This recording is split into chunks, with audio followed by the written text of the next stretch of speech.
Body in a suitcase murderer Heather Mack has given up her claim on her mother's $1 million estate, which will now go to her 3-year-old daughter Stella. Mack is serving a 10-year sentence in one of the world's most notorious prisons in Bali for murdering her mom Sheila Von Weiss Mack with her boyfriend Tommy Schaefer in 2014 in a plot to take her inheritance.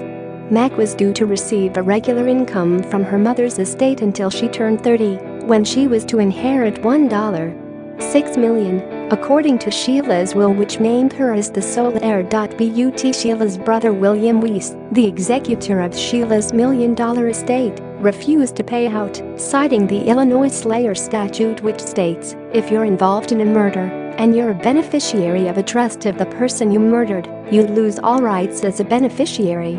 The ensuing legal battle between Mack and the estate has already eaten up around half of Sheila's estate. Finally, on Wednesday, both sides reached a settlement which states that Mack will not receive any property, benefit, or other interest. The sole beneficiary will be Mack's daughter, Stella, who was born in the Indonesian prison in March 2015, while she and Schaefer awaited trial. More detailed financial terms of the settlement agreement are confidential. William Weiss said he was pleased with the outcome. Share this article. Share my goal from day one was to resolve this case and save as much money as possible for Stella, he told the Chicago Tribune Wednesday. While I wish it could have been sooner, I'm glad it is finally resolved. He added that he'd been determined to stop his niece from benefiting from her mother's murder.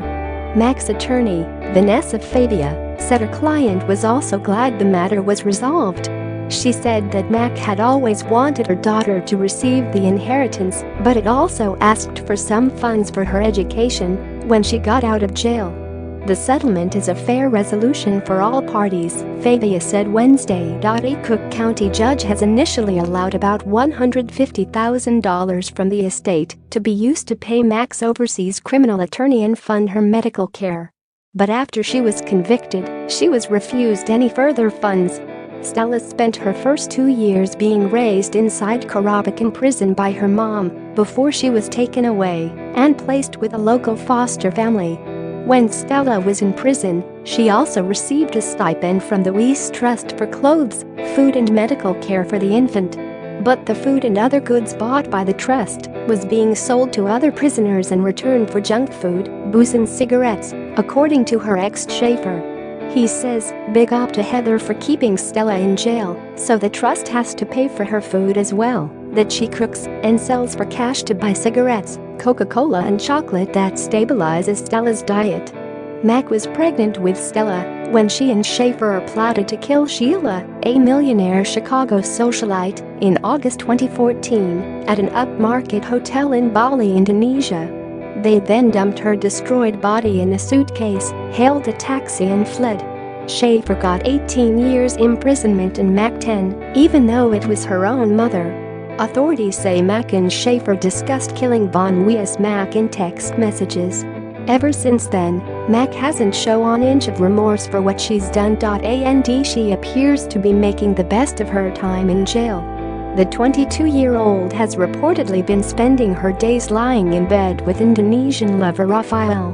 Other prisoners, including Stella's father, Schaefer, have been shocked that she rarely sees her daughter Stella, who was taken away from her last year because she wasn't allowed to live in the prison after her second birthday.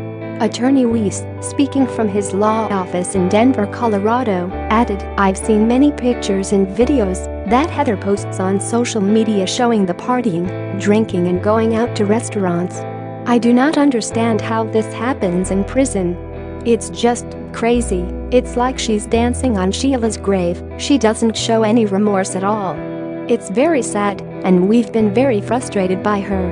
We would like to see her receive justice someday, as I do not believe she has received any meaningful justice in Indonesia. At least Tommy has shown some remorse for the brutal murder of Sheila and accepted some responsibility, adds Weiss. It's known within the prison that Mack had always dabbled in the local version of crystal meth called shabu, but last year she reportedly became addicted.